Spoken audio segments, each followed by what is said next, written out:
осы биылғы жаңа оқу жылы қарсаңында мына республикалық тамыз кеңесінің аясында сіздермен қауышып кездесіп жатқаныма өте қуаныштымын.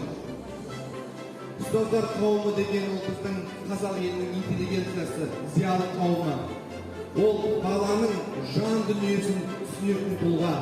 Ол дәрігер, ол психолог, ол әдіскер, ол ғалым, ол жан жақты.